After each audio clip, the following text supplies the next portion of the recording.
Nous allons commencer par l'ajout de transitions. Donc les transitions, ce sont les effets qui servent pour le passage d'un état, d'un élément à un autre état.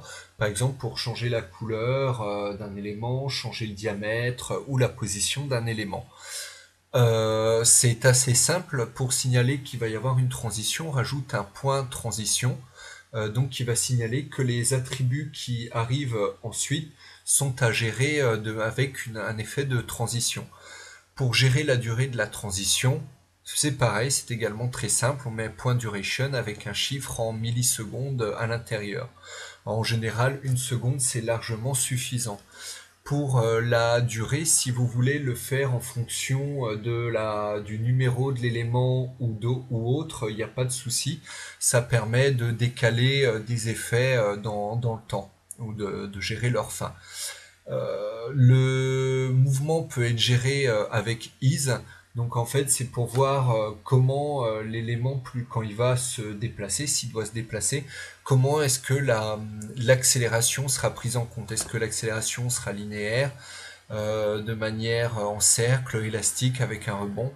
Donc pour voir les effets et le détail, je vous invite à aller sur le GitHub de Mike Bostock pour le regarder de plus près. Pour le délai, ça permet de retarder le départ de l'animation. Donc ça accepte une fonction qui dépend de D, donc le contenu, les données de l'élément, ou de I, le numéro de l'élément. Donc est-ce que c'est le premier, le deuxième, le troisième. Donc avec une fonction de ce type, ça va permettre en fait de décaler les départs de 0 millisecondes, 100 millisecondes, 200 millisecondes, 300 millisecondes, et donc les effets seront décalés dans le temps. En gérant avec la durée, par exemple si on avait un délai ici de 1000, ça permettrait de ne démarrer le deuxième élément qu'une fois que la transition du premier élément est terminée. Donc ça, si vous voulez faire des enchaînements pour différents éléments, c'est quelque chose qui peut être intéressant de manipuler. Les transitions, ça permet également, on peut également exécuter des événements au début ou à la fin de chaque transition. Donc c'est pour, entre guillemets, modifier des attributs, des données ou autres euh, avant que la transition ne démarre ou une fois qu'elle est terminée. Donc il suffit de rajouter un each start et donc ensuite une fonction donc, qui sera exécutée au début de chaque transition. Ici par exemple on modifie la couleur à magenta et on modifie l'attribut du rayon du cercle à 3. Attention, faut être très prudent, il ne faut pas utiliser de transition au sein d'un each start parce qu'il ne peut y avoir qu'une transition active sur un élément à un instant donné.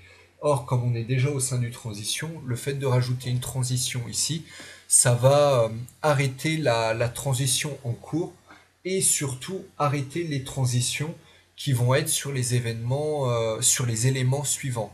Je vous invite à tester pour voir les effets.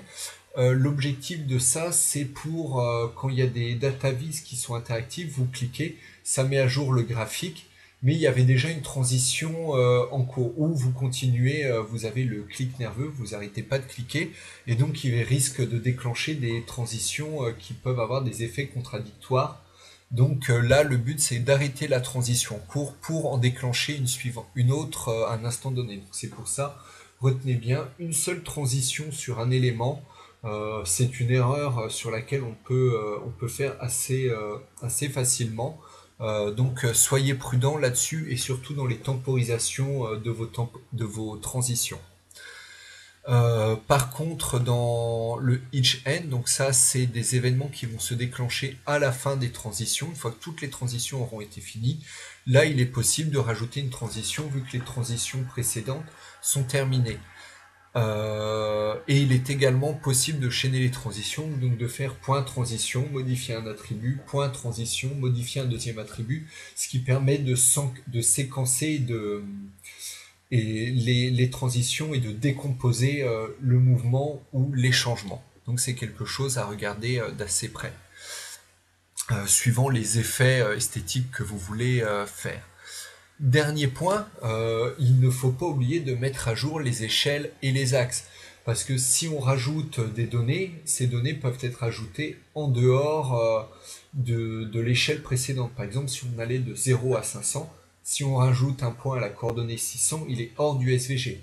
Donc il faut mettre à jour à la fois l'échelle pour lui signaler que maintenant les points ils vont de 0 à 600 et également réafficher l'axe pour qu'il réaffiche bien 0, 600. Donc pour les échelles, c'est simple, il suffit de changer le domaine, donc l'espace d'arrivée. On part donc d'un nouveau domaine en mettant à jour le xscale.domain avec une nouvelle, le nouveau maximum du dataset. Ça veut dire également qu'il va falloir donc réafficher tous vos éléments. Donc ça c'est quelque chose à pas oublier.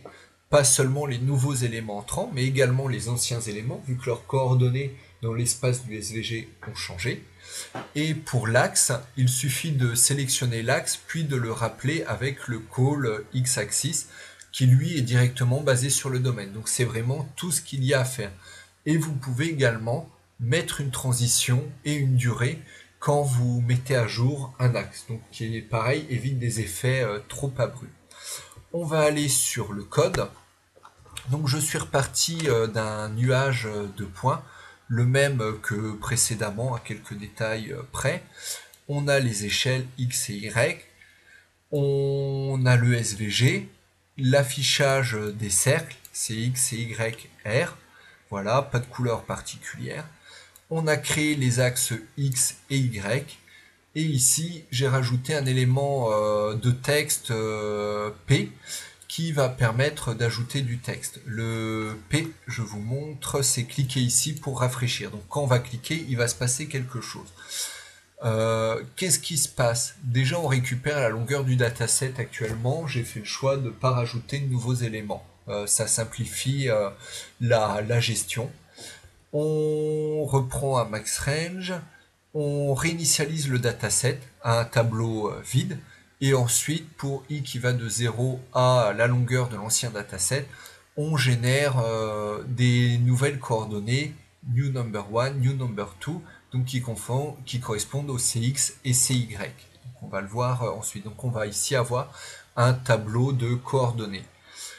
On met à jour les échelles, donc xscale.domain et on rappelle le maximum du dataset. Pareil pour l'échelle Y. Pas besoin de modifier le range, vu que on réarrive dans le même espace. Tout à l'heure, j'ai dit que c'était l'espace d'arrivée qui changeait. Non, c'est l'espace de départ qui change, vu qu'on allait de 0 à 500, maintenant on va de 0 à 600. Par contre, l'espace d'arrivée, qui sont les longueurs et hauteurs du SVG, eux ne changent pas. Ils restent dans cet exemple à 500 et 400. On va afficher les cercles, donc on sélectionne les cercles existants, on leur attribue les nouvelles valeurs, donc les nouveaux couples de coordonnées. On ajoute une transition avec une durée de 1000. On modifie les coordonnées x, cx et y. La largeur du cercle ne change pas. Ici, la couleur est choisie de manière aléatoire avec du RGB. Donc le RGB, ça va de 0 à 255. Et donc, mat.random, ça renvoie un chiffre entre 0 et 1. Donc ici, en faisant mat.random x 255, on renvoie un chiffre entre 0 et 255 pour le rouge, le vert et le bleu. Donc ça va choisir des couleurs au hasard qui seront les mêmes pour tout. Ensuite, le each end, donc ici pour la fonction, on appelle la fonction, donc à la fin de toutes les transitions, on va réappliquer quelque chose. On réapplique une transition qui va durer une seconde et qui va changer la longueur du cercle. Voilà. Pour les échelles, pareil, c'est très simple. Donc comme j'ai dit tout à l'heure, on sélectionne l'axe et on le met à jour. Ici, la transition, c'est uniquement pour avoir un effet esthétique un peu plus sympathique. Donc c'est parti, on regarde ce qu'il se passe. Donc ici, hop, on a nos cercles, on appelle, et donc ça se met à jour, et vous voyez, les cercles, le rayon se met à jour a posteriori. Donc ici, je reclique, hop, les échelles ont bougé, et les couleurs, bon là ont moins changé, là ça a beaucoup changé, et la taille des cercles est modifiée. Donc voilà. Je vous invite à aller regarder le code sur GitHub, le télécharger, le modifier. Surtout, n'hésitez pas à tester le Each Start et à tester également d'autres choses. Si vous avez des questions, n'hésitez pas à les poser sur Twitter ou via les commentaires sur Open Classroom. Voilà, bonne soirée, bonne journée.